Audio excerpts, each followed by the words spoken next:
writing songs is cheaper than going to therapy.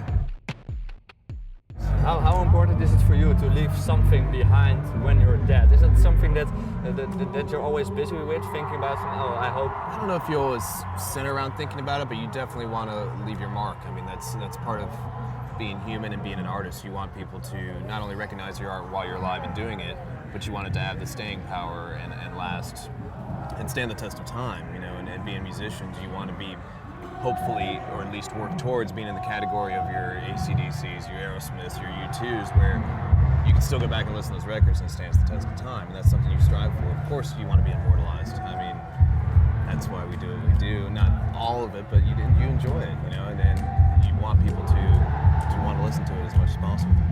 Yeah, you said something like that you want to do all these things now because before you know it, you're dead and you can't do all those things anymore. Is that something you think a lot about it? Because that I want to do this because maybe tomorrow I'm dead?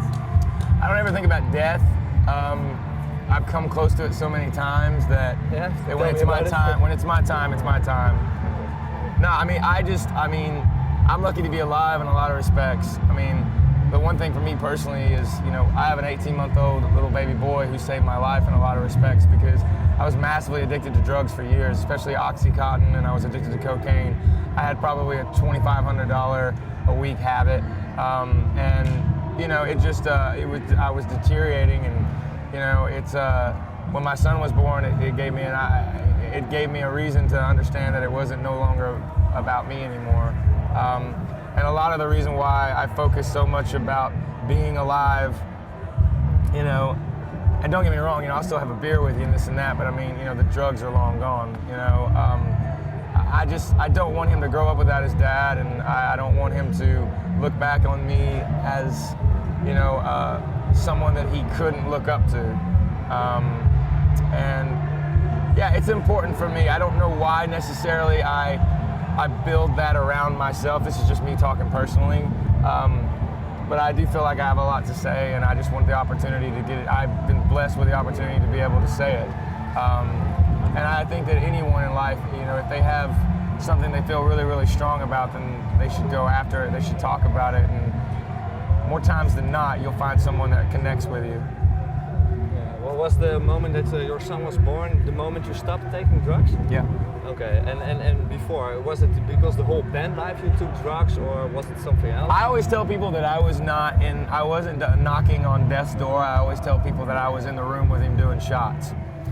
I was close, man. It was a bad time. Okay. Did you feel you needed it at that point? No, I just was an addict. Okay. You know, it was just part of my... It consumed them. Yeah. You know, and I mean, that's a lot of what this record, you know, the record that's, you know, our third, you know, album, which is The Sound of Madness. I mean, it's the most personal record I've written as far as lyrically ever. I mean, don't get me wrong, it's our third record. It's not like we're the freaking Stones and we got 50 records. But, I mean, I think